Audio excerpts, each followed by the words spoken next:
Le Festival panafricain de musique, c'est dans un mois et pour sa réussite, le comité d'organisation sollicite l'implication de toutes les parties prenantes. C'est ce qui traduit cet échange du ministre de l'Industrie culturelle avec les artistes musiciens, question de les sensibiliser sur les enjeux de cette 11e édition. C'est pour que, ensemble, nous puissions déjà nous mobiliser pour ce 11e festival que nous aimerions qu'il soit exceptionnel. Exceptionnel parce que nous avons souhaité vraiment que ce festival soit populaire. Je souhaite que chacun de nous soit l'ambassadeur de la 11e édition du FESPAM.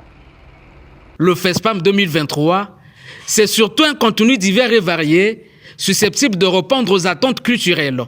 Un contenu, entre autres, constitué de spectacles prévus un peu partout à travers la ville de Brazzaville, des symposiums et bien d'autres.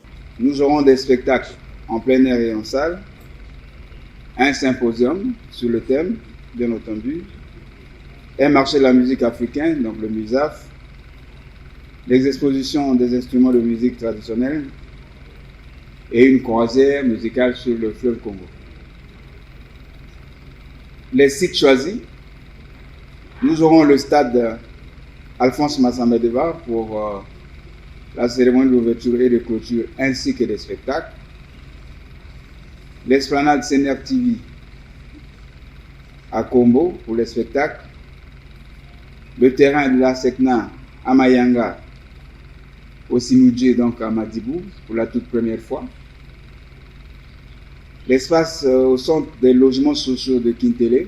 Acteur majeur pour le succès de cet événement culturel, qui renaît de ses cendres 8 ans après, les artistes musiciens promettent appliquer à la lettre les orientations reçues. Le public ne peut pas être déçu parce qu'il consomme notre musique.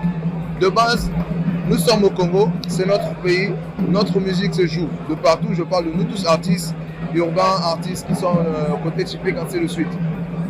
Le truc, c'est juste qu'il y a beaucoup de fans qui n'ont pas encore vu leur artiste, qui nous consomment peut-être à la télé, mais aujourd'hui avec le FESPAM, c'est une grâce pour les autres artistes qui n'ont pas encore joué, par exemple à Kintélé, à Mayanga, de rentrer dans notre quartier et faire la promotion de leur musique. C'est beaucoup de plaisir parce que la musique que nous faisons au studio qui passe à la télé, nous aimons mieux la représenter sur scène et c'est ça qui lie encore la relation entre artistes et fans. La population congolaise n'a pas besoin d'un message particulier, sinon ils attendent juste cette célébration-là parce que c'est quand même pour la première fois une édition qui se passe dans tous les arrondissements de Brazzaville. Avant c'était central, mais là c'est partout, Kintélé, Mayanga, ça n'a jamais existé, on n'a jamais vu le festival. Moi j'ai jamais joué à Mayanga, j'ai jamais joué à Kintélé. Et voir toutes ces stars-là défiler sur les 7 podiums, que demande le peuple, si ce n'est pas de se réjouir de voir leurs stars sur scène. Cette rencontre se tient quelques semaines après le lancement à Paris en France au siège de l'UNESCO de la campagne internationale de promotion de la 11e édition du FESPAM.